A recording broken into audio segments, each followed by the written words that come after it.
Hey guys, so it's been a while since I did like a decluttering video, and I need to go upstairs and declutter a double closet that we have in our hallway.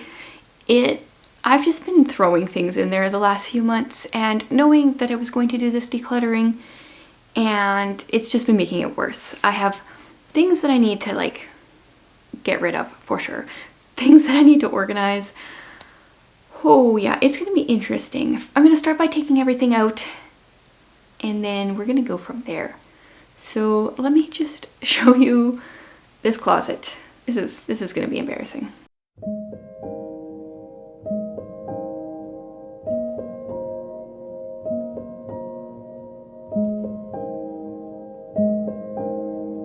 Okay, here she is in all her glory. My wonderful, beautiful closet.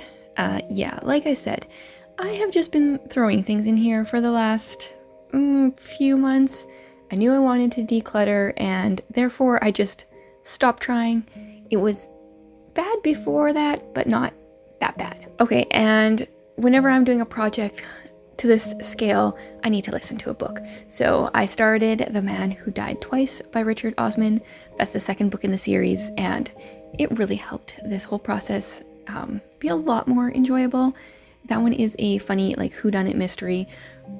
Funny because the narrator is a older lady, and it's kind of, there's diary entries spread throughout, and it just cracks me up. I don't know how Richard Osman knows the mind of an old lady so well, but he has nailed it.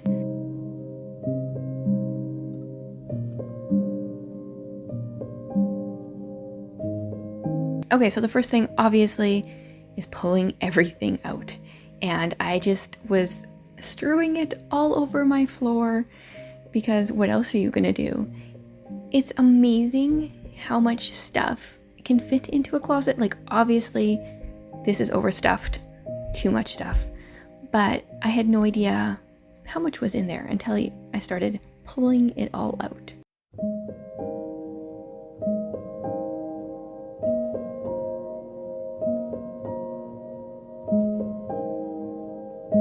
This closet really serves as a catch-all. It's got all sorts of different things: homeschool stuff, games, craft supplies, random things, tea set for poetry tea time, bunch of homeschool stuff, a laminator.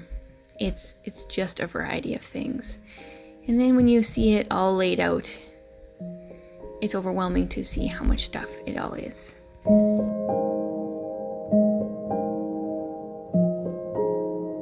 And then there was some stuff stuck onto the shelves, so I used an all-purpose cleaner that I made and sprayed it on and cleaned the shelves up. Okay, now the real work begins. I need to make a thrift store pile, possibly store for later pile, a garbage pile, a recycling pile, and try to figure out what it is from here that I all want to keep and where everything else goes.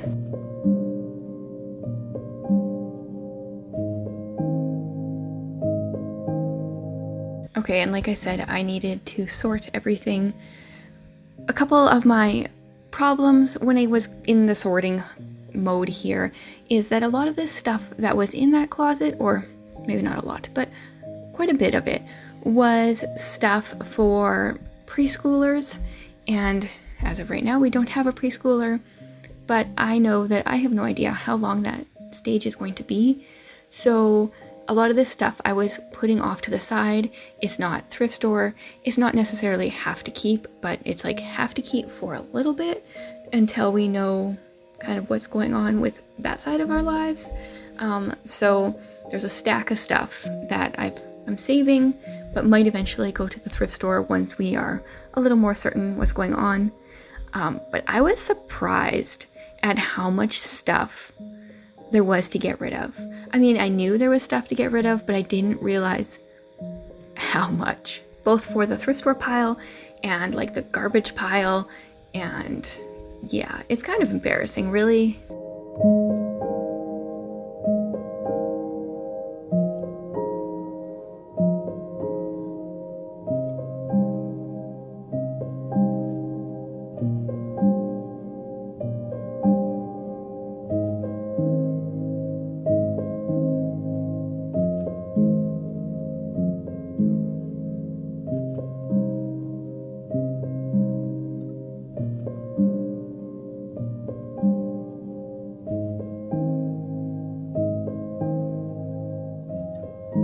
it's at this point where it ends up being more of a mess than when you initially take the stuff out of the room that you're cleaning or the space that you're cleaning. And this is always the time when someone pops in and is like, whoa, what a mess you're making. It has to get messier before it gets cleaner. And that's something I was trying to remind myself as I was sitting there amongst all this mess / making a bigger mess.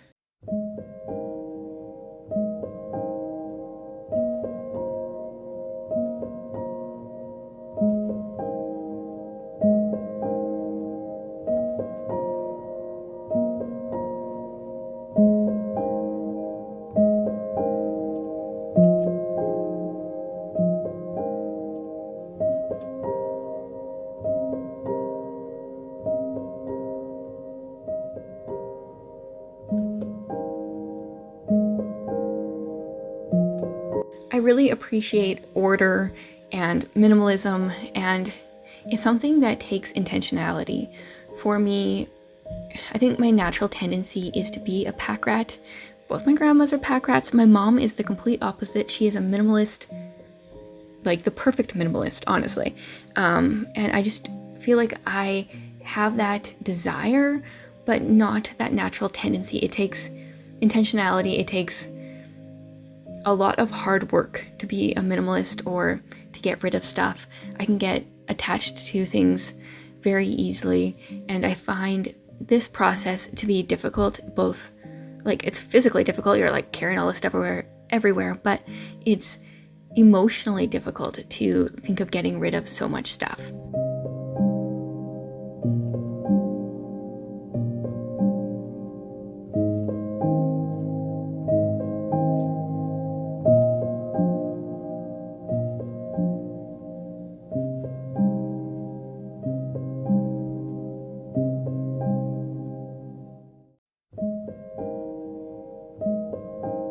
And then it's time to start putting things back in.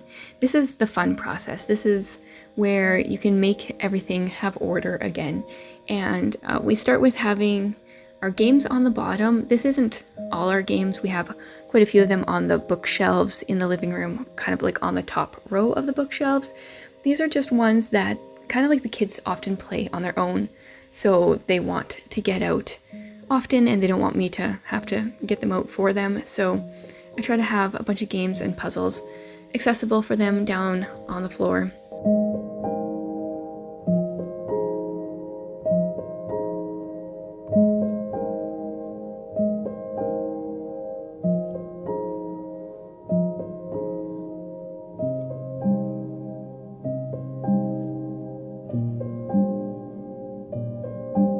I definitely struggle with getting rid of homeschool materials, both things the kids have used, like when they've drawn really cute illustrations or, you know, filled little notebooks when they were young. I get sentimentally attached to that, but also resources that we have used that we might use again.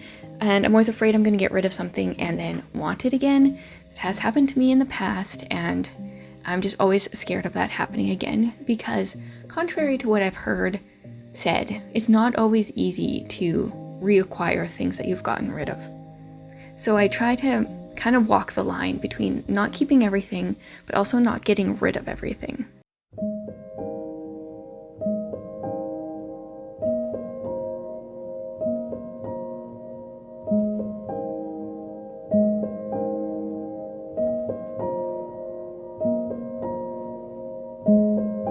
Okay, here's a little bit of a look at my thrift store pile and my garbage pile and my recycling pile.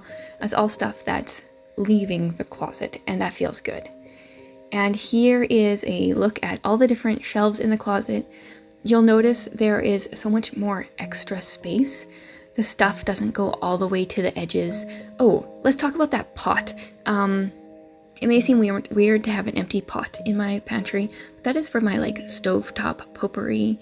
I feel like if I use a pot for that, it's got like cinnamon and stuff, those scents stay in the pot, so I like to have a separate one for that. It may be weird, but it's true. Anyway, I like to have a bunch of free space. This is so good. We can kind of expand if needed, but also I would like to keep it kind of minimalist, not overflowing. makes me feel so much better now when I look into the closet. So I like how it has turned out. I didn't do anything amazing. I'm using like the same baskets that were in there. Everything's pretty much the same, it's just less. And that's a really good feeling. I would love if you guys would leave some tips below on different things that you think of when you're decluttering to help you get rid of stuff, especially that sentimental stuff that can be harder to get rid of. And just share a little bit about your minimalism / decluttering journey with me in the comments. Thanks so much for being here, guys.